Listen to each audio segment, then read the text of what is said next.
It's the worst. native on Apple Silicon now, which is awesome, but it seems to have broke the plugin that the Elgato Stream Deck uses, unfortunately. So, I just got the YouTube notification. Hey, not bad. Only 20 minutes late this week. we're improving little by little. Oh, that's kind of a heavy pour. Yeesh. I saw this TikTok. I think I might have sent it to you. There was a guy that was talking about the correct amount of, I think he said whiskey. He didn't specify which kind, but the correct amount of liquid in a whiskey pour for like a 2-finger pour. And he was like, first you have to make sure you have the right glass, because, if you don't have the right size glass, it doesn't matter how many fingers it is. So he like sweeps all of the shot glasses off the table and slams down a quart mason jar. He's like, that's about the right size glass. And then he puts his fingers around the outside, but like up at the top of the jar. He pulls the cork out of the whiskey bottle and just pours it upside down and just glug, glug, glug, glug, glug, glug, glug, pours the whole thing into the mason jar. And he was like, and that's how you do a 2-finger pour. I love it. It was I know I highly used to entertaining. like separate my fingers a little bit. So like for pouring other people, they'd be like this, and then Nice. for me and my friends, like that. It's 2 fingers. It's to the top of my pointer. Yeah, there you go. All right. We need to decide what we're going to talk about next week. Yes. Next week, what are we going to do? Let's see. Let me pull up our episode ideas. Oh, and I need to...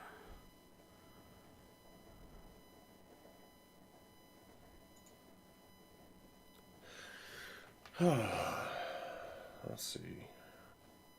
Share to. What am I sharing to? The tweeters? Tweet. There we go. We have been tweeted. Sweet. Sweet Yeah, tweets. I don't know what to talk about next week. Well, we have Hitler in Argentina. We have renewable energy. We have how to go fishing. We have how society affects public health, like food deserts, housing, and healthcare. We have Edward Snowden and the spying on the American people.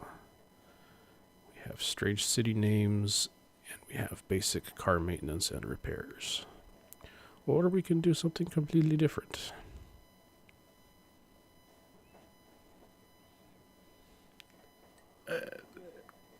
This one's kind of conspiracy-like. Yeah. So I feel like that knocks off like half of our episode ideas. Probably. Edward Snowden and the NSA would be kind of an interesting follow-up to this week's episode. Yeah. But basic car repairs.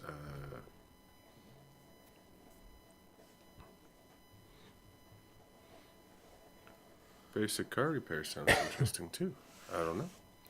My vote is either do Edward Snowden in the format of like an actual book review of his autobiography, Man, it's been so long since I read that. or the basic car repairs. I think either of those would be good. Okay. Let's do car repairs. Okay.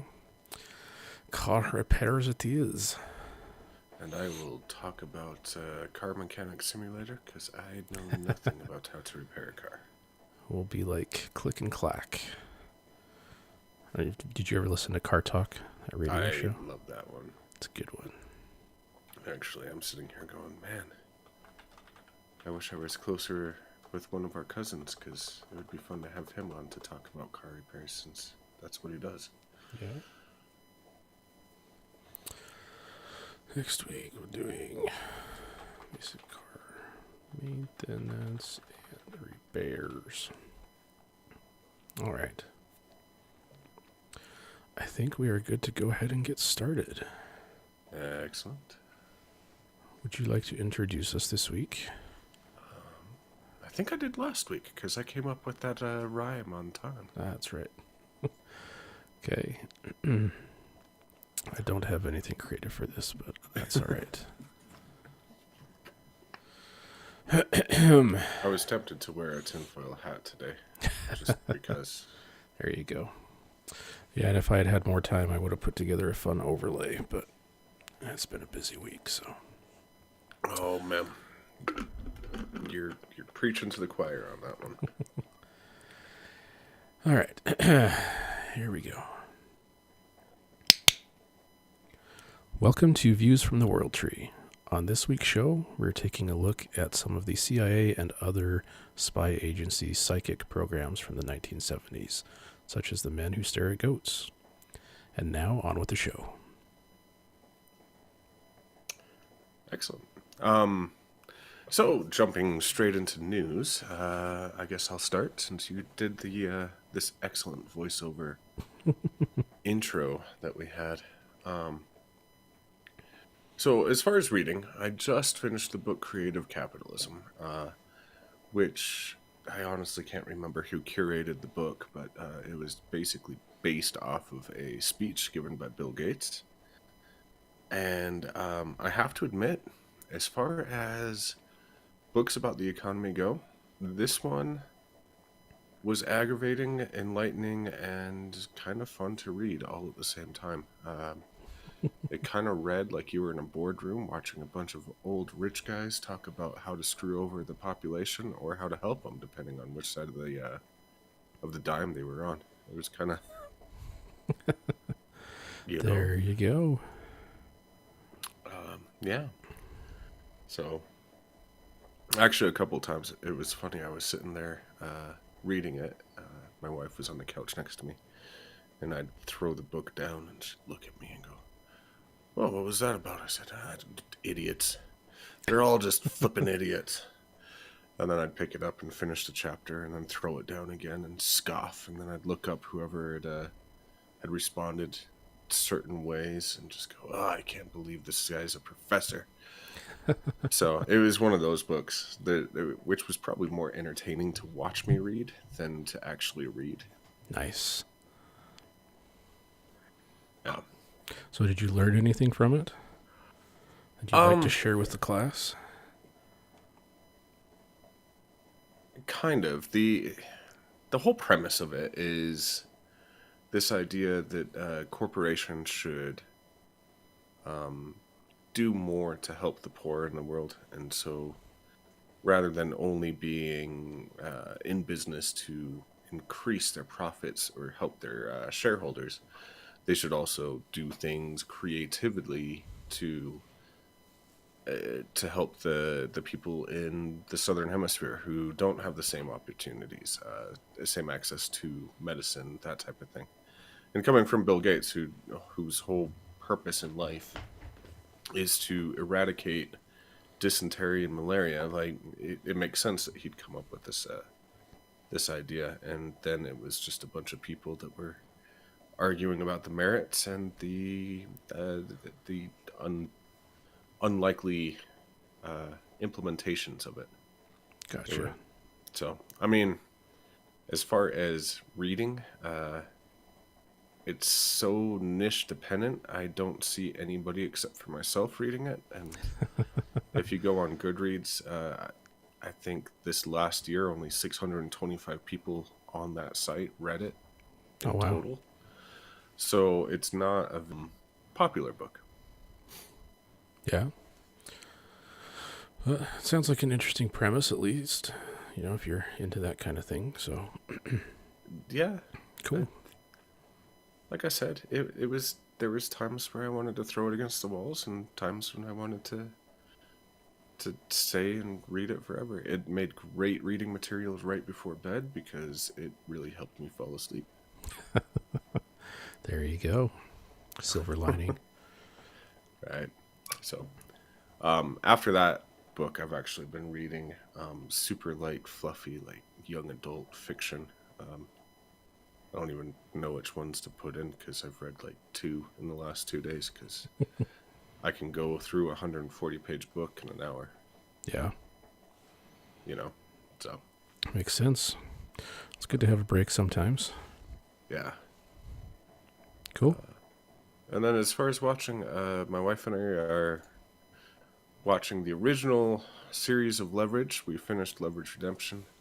I went, the sequel was pretty good, pretty funny. Let's go back and watch the original. And it is violent and dark. It is phenomenal, but something that we can only take in small doses.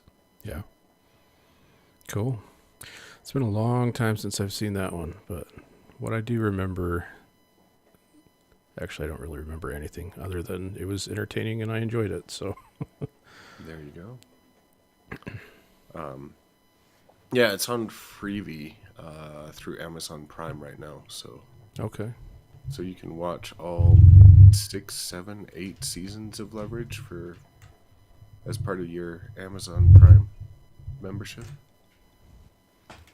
Nice. So, and then in news, this popped up. We talked about the Scottish festivals not too long ago, kind of what to expect at them and whatnot. One of the festivals that I go and compete at posted a news article today that I looked at while I was at school and went, "Oh, that's cool! I got to share that." Clan Buchanan, which is one of the oldest clans in existence out of Scotland, has been without a chief. And through DNA analysis, they actually found the heir, and he was crowned as chief and recognized by the Lord Lion on the 8th of October, so 4 days ago. Clan Buchanan got a brand new chief. Nice. That's pretty cool. Yeah. Let's see. Score one for Modern Tech. Notes. Yeah. Clan Buchanan has been chiefless for 340 years. Their last chief died in 1681 with no male heir. So through DNA analysis, they found him, they searched, and they found this guy. And I was going to write down his name, but I forgot to, so you can look it up if you want. Might be in the show notes if I remember to add it in.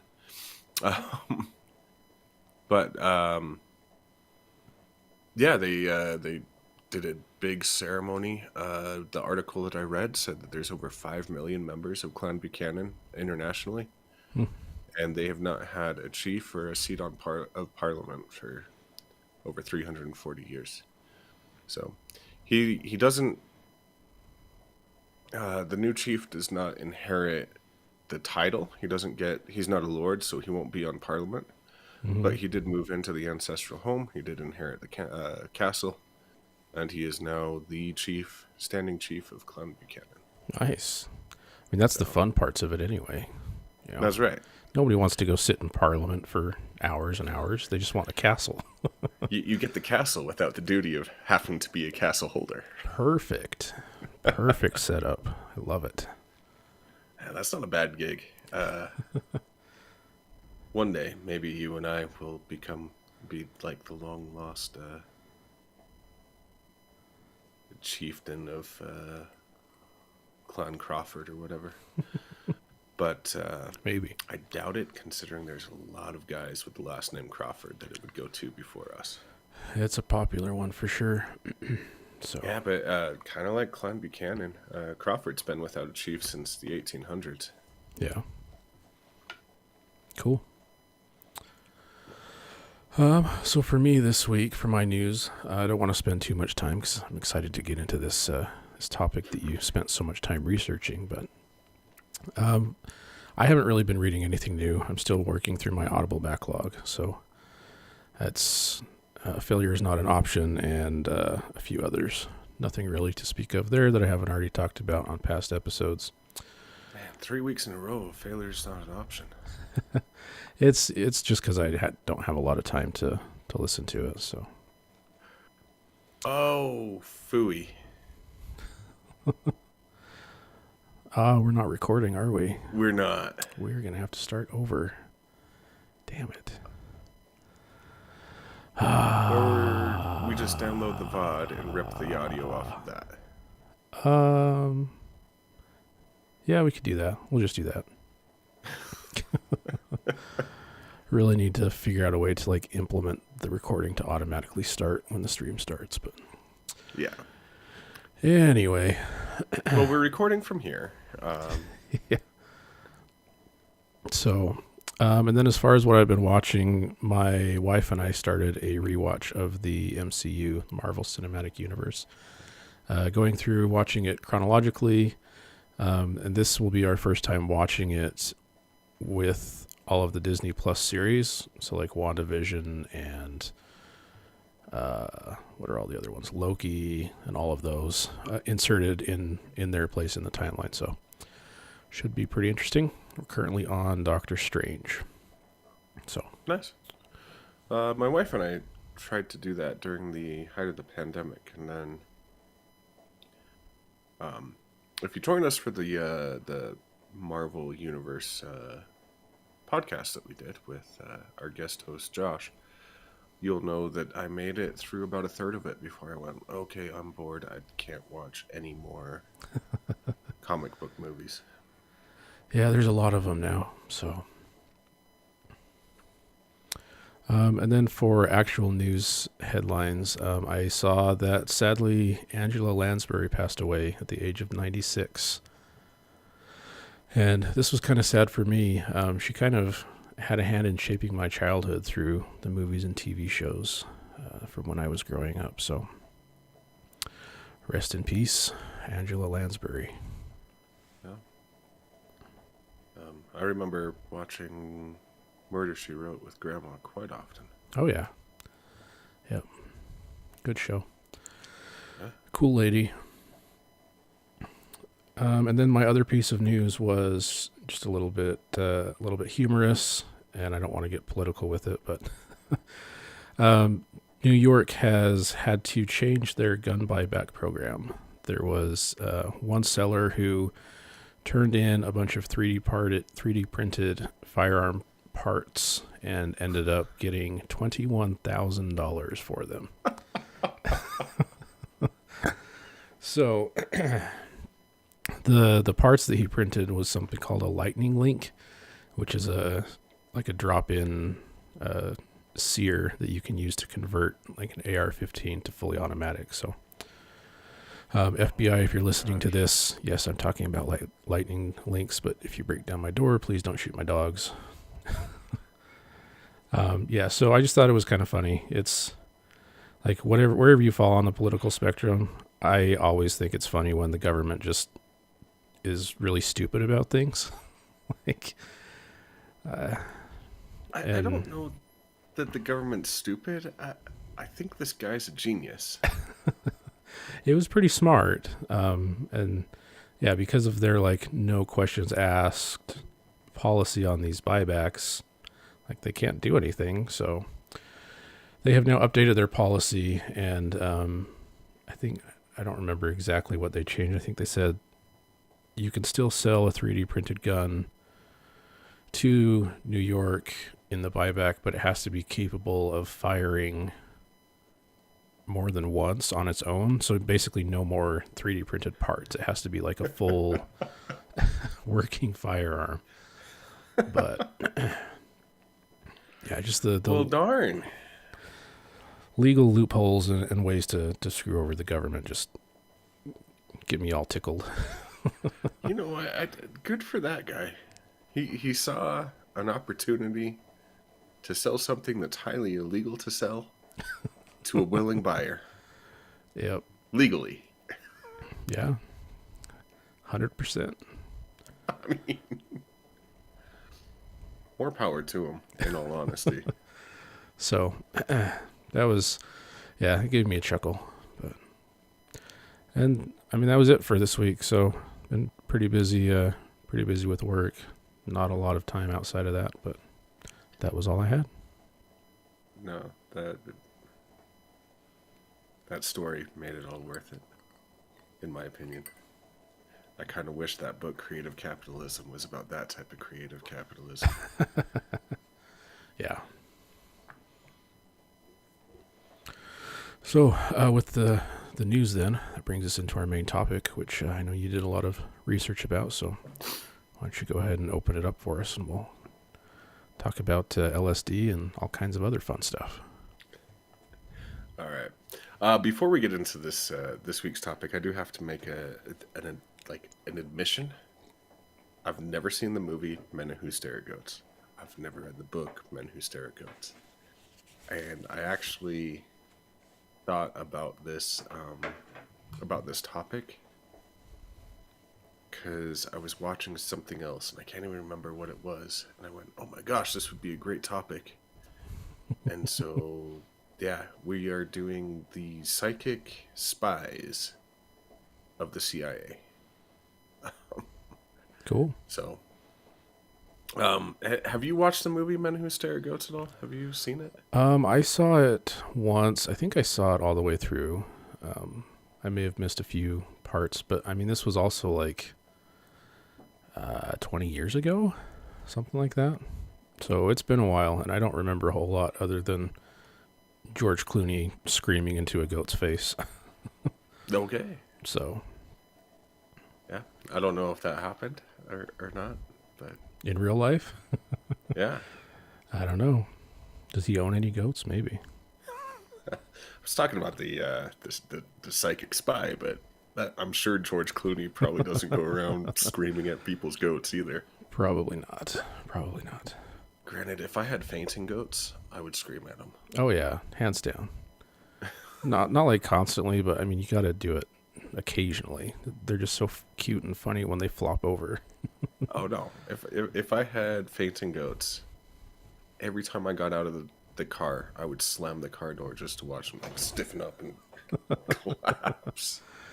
That's funny. Now that I proved how much of a sadist I am, let's go ahead.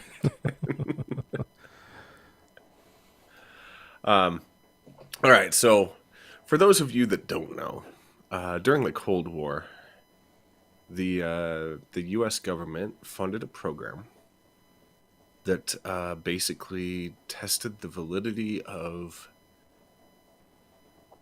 psychics to see if they were able to help with espionage. So the we're going to go into that today. The code name for this was Project Stargate, and it was established through the U.S. Army in 1978 at Fort Meade, Maryland.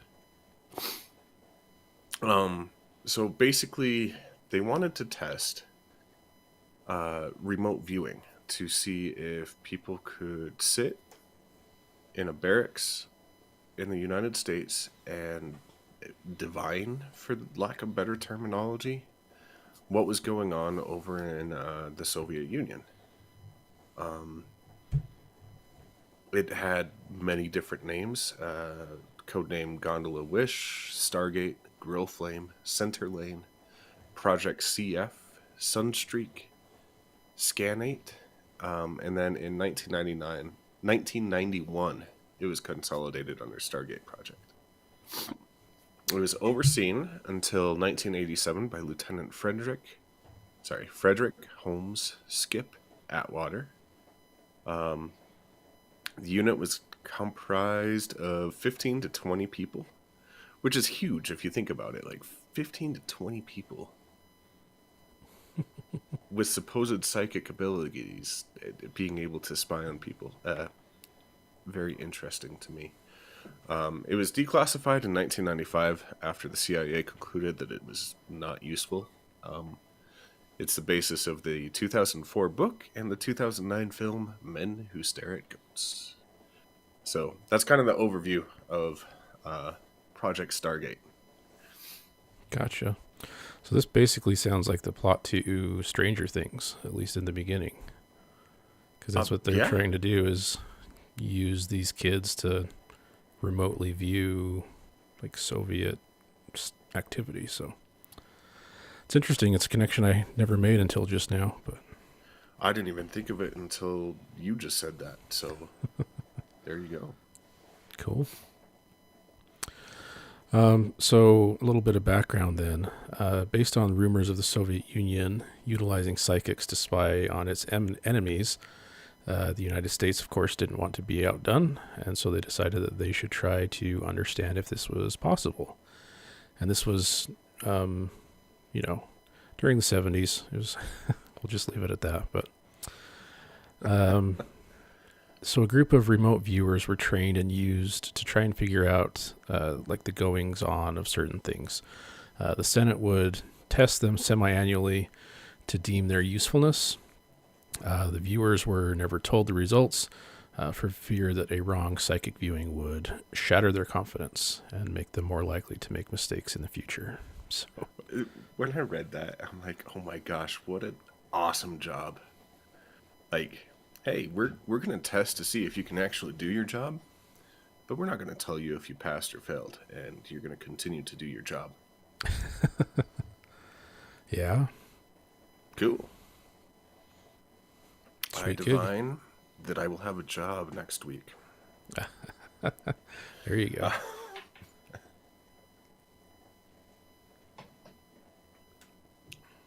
Well, let's go into the actual history of this program.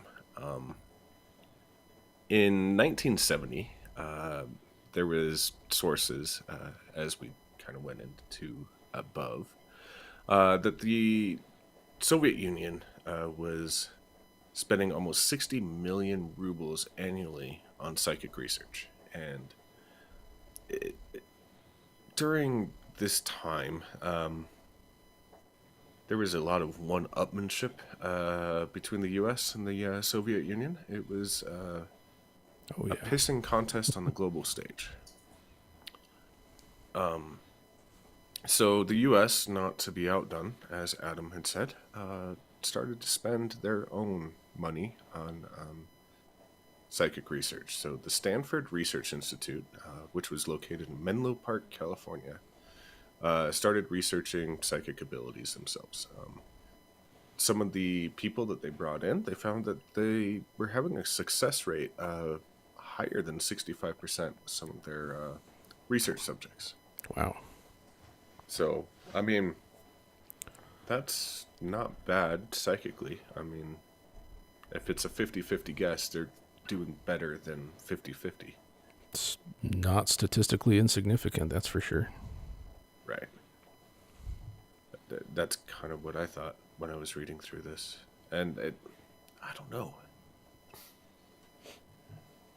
I don't know where to stand on this, but with that kind of success rate, I think I would put money in it just to see if there was validity to it. Yeah, especially if you're the government and you've got money to burn, literally. Yeah. So the government basically said what we had decided. They began using the Stanford Research Institute to test people with ESP.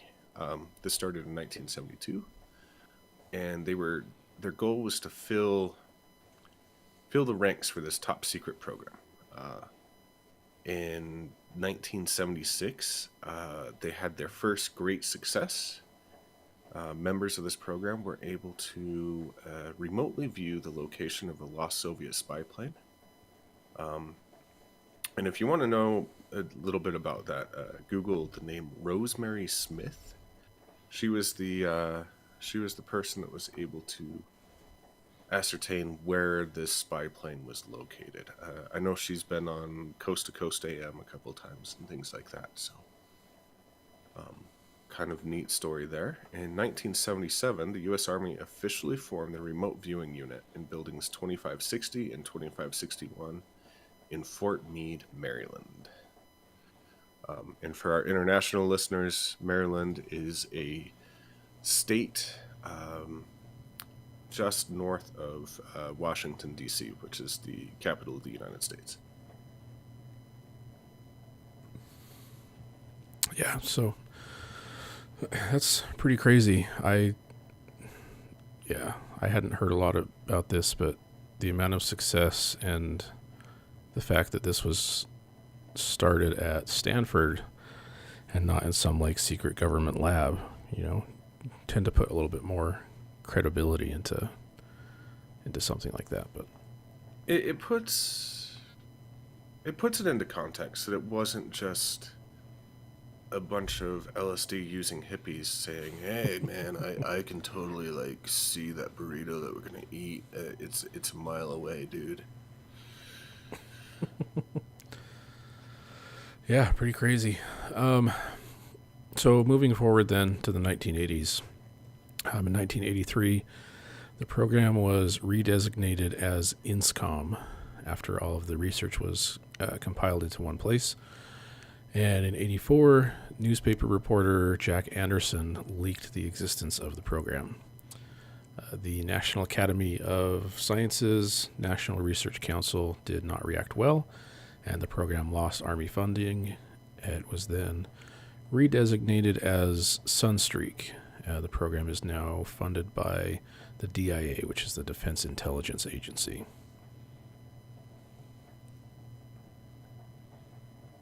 So basically what it sounds like is in the 80s, it was treated like a sci-fi TV show from Fox, and they didn't really know where it was going to get funded and just moved it from agency to agency. Yeah. Fox, if you're listening, I'm still upset about Firefly. Too soon, man. Too soon. It'll always be too soon.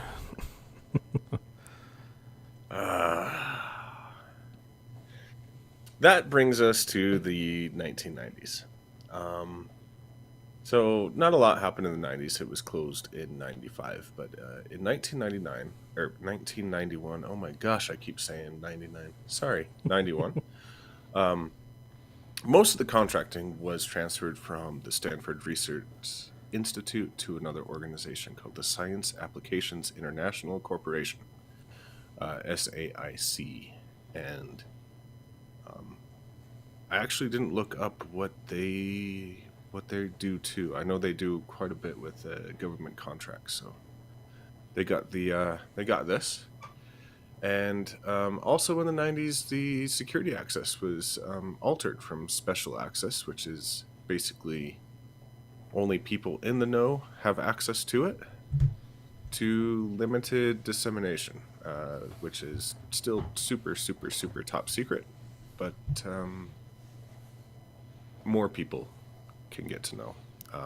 And at this point, it was given its final code name of Stargate. Wasn't that about the time that the Stargate TV series started too? Mid to late 90s? Yeah. Coincidence? Probably not. Anyway. Considering, isn't Stargate all about being able to go to distant places from a single location? Yeah. Wormhole under Cheyenne Mountain. So. Yeah. Pretty spooky. Anyway. So in 1995, then, we have a little bit of closure. The program was to be transferred from the DIA to CIA oversight. The CIA commissioned a report that found that remote viewing had never been reliable and never produced results in operations. Funding was pulled, which pretty much spells the end of any government contract, and then the program was declassified, which is how we have all of this awesome stories about it. So we said that this whole reason for all of this work and all of this money was the concept of remote viewing. So what is remote viewing? The way I understand remote viewing is people with extra sensory powers, ESP, psychic abilities, can theoretically sit in one location and enter a trance-like state or something like that, and they can view events live from somewhere else in the world. Um, so I don't know if I'm giving it justice, but I assume it's like this person with ESP is able to sit in a room and act as a satellite dish and just like grab information from wherever they direct their consciousness. Interesting. Yeah, I would imagine this is all, just speculation, but I would imagine maybe they like allegedly connect psychically with one of the people that is in the room, and they can like share consciousness and kind of like observe through their eyes and hear through their ears, maybe.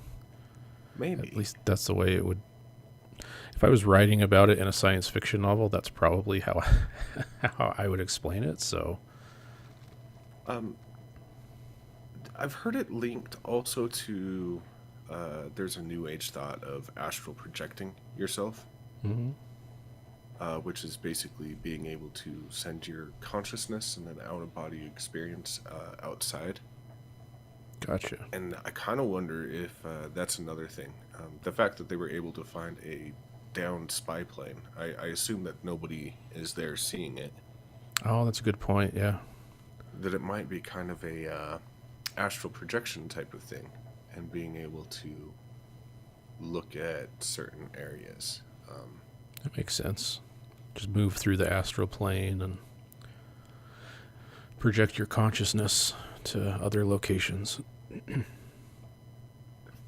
Which I don't know. That's a neat idea, if possible. I've seen some weird stuff. I've seen Shaolin monks be able to get kicked full force in their man parts and not die. We don't know what the human body can do. Man, you went morbid. I thought you were going to talk about like throwing the needle through a pane of glass or something, but that's pretty cool too. I mean, given the option, I would rather, see the needle through the glass thing. Yeah, there was a book that I read that somebody, and I'll talk about that book in a later thing. Fair enough.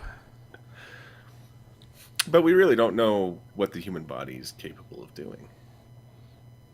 Yeah.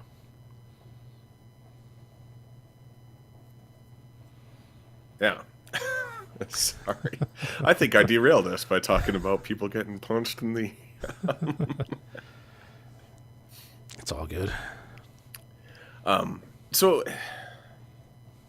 I did not know anything about remote viewing until probably right outside of high school. I started listening to Coast to Coast AM when I was working construction, because I was waking up so early that I was able to catch the end of the show on my way into work. And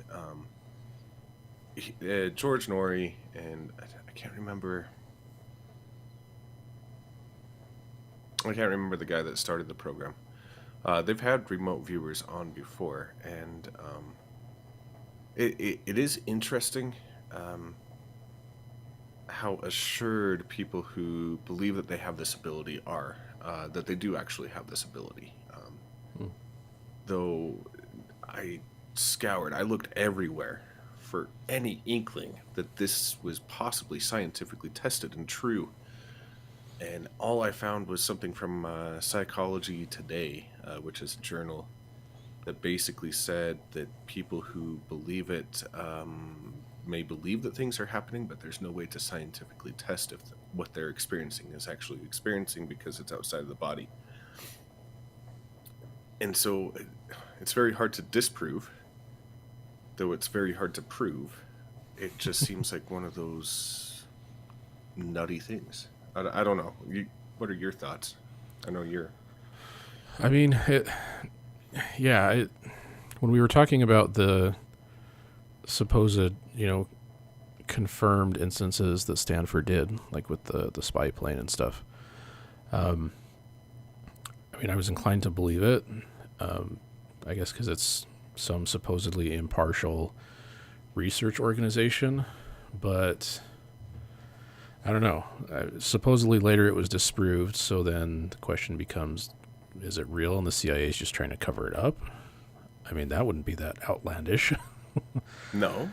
Or was it really not real? Was Stanford just looking to get some extra research grants? And so they, they fudged the books a little bit. That's also not outlandish. I don't know. It's like all good conspiracy theory type things. It's hard to disprove. It's hard to prove. So I don't know. Did they fudge the books though? I mean, I don't know. Stanford started the research of it in 72 Yeah. and handed it off in around 92 to another agency. They gave it 20 years of, hey, we're going to test to see if this is real. And then go, meh. I mean, yeah. For me, the most evidence in favor is the fact that they were able to find that spy plane. But then at the same time, if they only had one successful instance in 20 years, like you have to start to question, okay, well, did this person that knew where the plane was, did they just happen to have insider information? I don't know. Oh, that's an interesting thought. Like it's one of those things that I want to believe it's real, but really one thing in 20 years? I mean, You have to. I guess you also have to question the Senate oversight semi-annual tests. Like, these tests had to have been passed at some semblance of success. I don't see the Senate just continuing to throw money at a program that isn't going to produce results. So you have to assume that these scientific tests of the community were at least somewhat showing positive results, or the U.S. Senate wouldn't keep it up. I would hope. Granted, we spent way more time and money on Project Star Wars than we should have. yeah, I mean, maybe I'm just being cynical on this one, but I think you have to follow the money. So, I mean, if you were to go and look at, so the Senate Oversight Committee that was doing these random tests, who was on that committee? Were they also on the Appropriations Committee that approved the funding?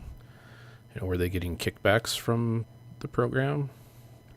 Definitely wouldn't be the first time that, that happened, some type of government corruption, but I don't know. It's without having access to like all of the records and the financials and stuff, it's probably not something we can answer for sure. Oh, and you can almost guarantee, even if you went through the Freedom of Information Act and grabbed the declassified documents, so much of it would be redacted. Oh yeah. Yep. That, well, darn. I still would hope that we wouldn't waste that amount of money on things. A government that did actually study remote viewing is the government of the United Kingdom. In 2001 and 2002, they actually held an experiment on 18 subjects. And what they did is they took these 18 people, and this differs from the notes.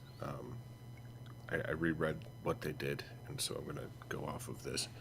But 18 people, no training, no psychic abilities that they knew of, and they put them in a room behind glass, and they measured electromagnetic fields and like basically the magnetism that everything puts off. That anything that uses electricity puts off a little bit of a field. And then they had some supposed remote viewers. They showed them pictures of these folks, and had them try to view the people that were in this room and having these electromagnetic fields monitored. And they found that during remote viewing, nothing changed on the field as the remote viewers were trying to see inside the room. And they went, okay, so that doesn't really prove anything, but it just proves that there's nothing going on here. They brought the remote viewers into the room now, without the subjects, and had them look outside. And they did see some interference, some shortwave interference in their measurements. The UK government explained it away as outside, basically electromagnetic pollution from something unrelated. But it is interesting that you have supposed people with ESP who are changing the electromagnetic field. Let's assume that the UK government is right, that it's interference, that it's a pollution source. But for just a second, let's suspend our disbelief and go, maybe there is something. Yeah, I like that they tried to be scientific about it.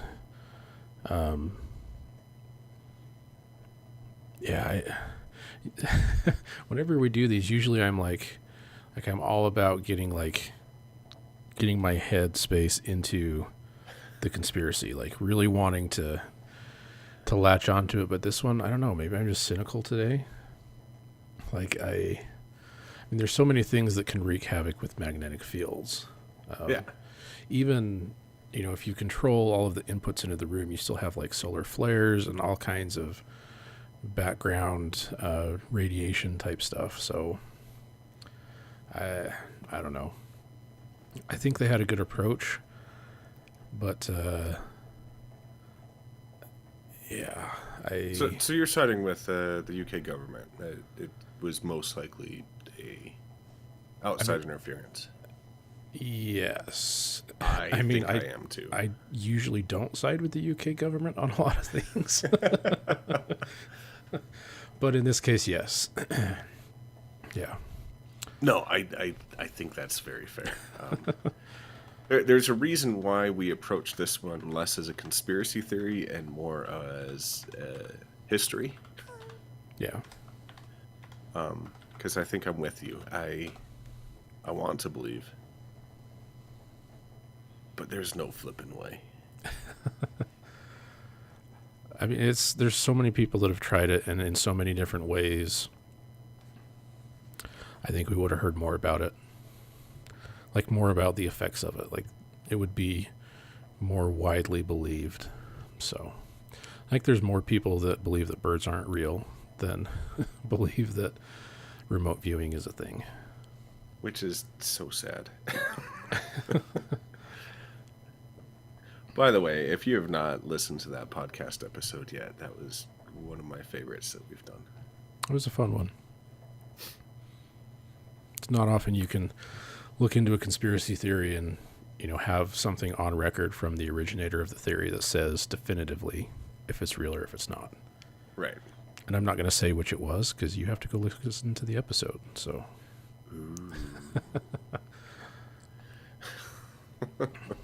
Anyway. So now we've kind of covered the goofiness, but Fort Meade is actually very famous in the intelligence community.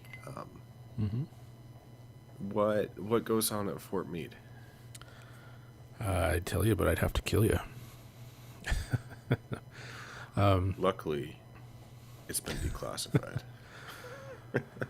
So Fort Meade is the home of the NSA, which we're not going to get into on this show because I could go off, and also the U.S. Cyber Command. So the NSA everybody knows is responsible for global monitoring, collection, and processing of information and data, both foreign and domestic, as our buddy Edward Snowden was so kind to let everybody know. The NSA is the ones that are listening in on everybody's phone calls and collecting all of that information. The U.S. Cyber Command then is charged with using cyberspace resources and creating synergistic and synchronized warfighting effects to defend the security environment. Basically, they use the internet to fight wars that the general public doesn't know are being fought. There are 13 national mission teams tasked with defending against cyber attacks, 68 cyber protection teams to defend the DoD networks and systems, 27 combat mission teams to provide cyber attacks during operational plans that call for them, and 25 cyber support teams that use cyber information gathering to provide analysis and support to combat and national mission teams. So, all of that is basically a long way of saying that they are U.S.-sponsored military hackers. So you always hear in the news about cyber attacks from places like China and Russia. These are the men and women that are on the front lines against that, and also then on the of those those combat mission teams are the ones that go on the offensive to try and penetrate and gather information or cause headaches for people, just depending on whatever the plan is. So I love that this psychic spies were based in Fort Meade, especially with the U.S. Cyber Command being based there now, because I feel like the actual psychic spies, the actual remote viewers, are these teams of hackers. Yeah. Yeah. I mean, ultimately, the U.S. succeeded. That's very true. They might not be doing it with goats and LSD. They decided to remotely activate the microphone on your cell phone and hack some guy's webcam over in China and spy on him. So, yeah. I really need to be careful. There's going to be a black helicopter outside any minute now. Nah. I don't think we've said anything that the NSA is going to flag yet. Of course not. This hasn't been uploaded yet. It is being broadcast live, though. Oh, yeah, that's true. Yeah, you're right. And yeah, we're still live that I can see, so we haven't been shut down yet. No, my favorite story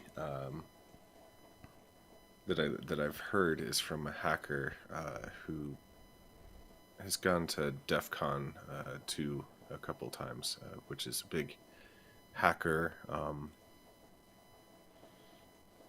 convention, yeah, conference. But he was talking about this team. I don't know if they were subcontractors or actually part of the Cyber Command, but who during the Iran nuclear refining era, I think under President Trump, broke into the network and locked out all of the Iranian nuclear physicists from their computers and blared Thunderstruck through every computer system in the bunker. And so that's awesome. I love it. That's like a hacker's wet dream, I feel like. Yeah, I would say so.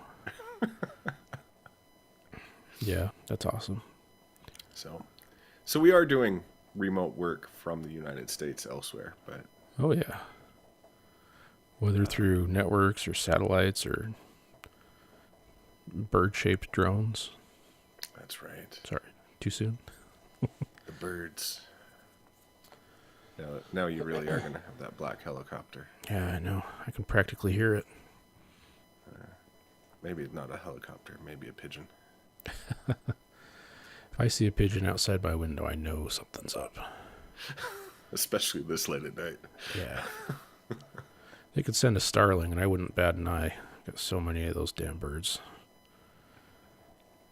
Anyway. That's the main thing. I can't think of anything else to add. Yeah, me neither. I mean, I think we typically do the "Do you think it's real?" I think we kind of already covered that on this one. So,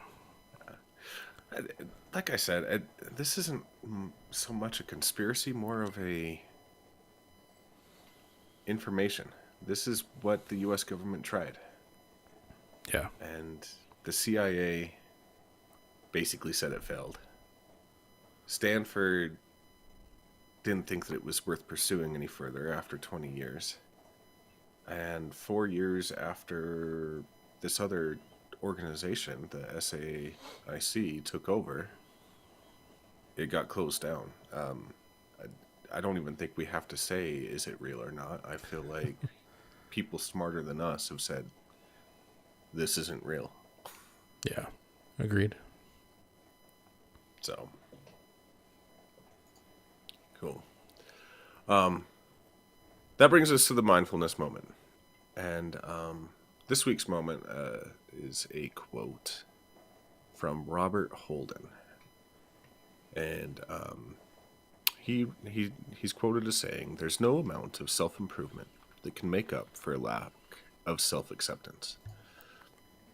And I chose this one mostly because through other projects that I'm working on, through writing and whatnot, I've been reading and consuming a lot of self-improvement type of topics. It's very in style to constantly try to improve yourself. Yeah. And I really like this. No matter how much you try to improve yourself, until you accept yourself, you can't. You're not going to go anywhere. And I don't know. I feel like that was a pretty powerful quote in regards to that, because sometimes the hardest thing we can do is accept who we are. Yeah, I agree. I like this one. I read it as maybe one step deeper in abstraction. So I read it as you can't really truly start to improve yourself until you accept yourself as you are. Because I know, so like you said, there's a lot of pressure and drive in society and like corporate America to continually self-improve. But if you try and improve like somebody else's image of you, so just for example, say your boss has an image of you and your abilities, and so if that's the image that you're trying to improve, it's just going to be superficial and there's not going to be any lasting improvement. So I think we need to make sure and be honest about who we are, what are our strengths, what are our flaws, and once we accept that, then we can truly start to improve ourselves and make lasting change. Excellent. Very insightful. Yeah, feeling deep today apparently, but look at you. You're a skeptic and you're a philosopher. Apparently. It's a very odd combination, I know. Man, Socrates, step aside. Anyway. Sorry. It's all good. I like Socrates. He was a good guy. He was. He basically taught us how to teach people. Mm-hmm. Very meta. It is. I feel like I'm in an episode of Inception right now. Anyway, yeah, anything else to say on that? No, I really like your analysis of that. Okay. Cool. Yeah. Well, that brings us to the end then. So thanks to everybody that stopped by. Make sure you join us next week. If you were here for the pre-show, we actually debated a little bit on what to talk about next week. We have a list of topics, But the one that we settled on is basic car maintenance and repairs. We did an episode a few weeks ago about home repairs and home tools and had a lot of fun with it. So this week we'll do that, but tailored to car repairs. And it's a great time of year to be doing it too, with winter coming. So yeah, tune in next week. We'll see you then. See you there. All right. I think that is it. Cool. So I'm going to step away for 30 seconds. I'll be right back. All right. Have we ended all of our streams? No, I will turn them off right now. Okay. If you're still in the chat rooms, thank you so much for swinging by and learning a little bit about psychic spies with us. And we look forward to seeing you next week. Yeah. See you guys next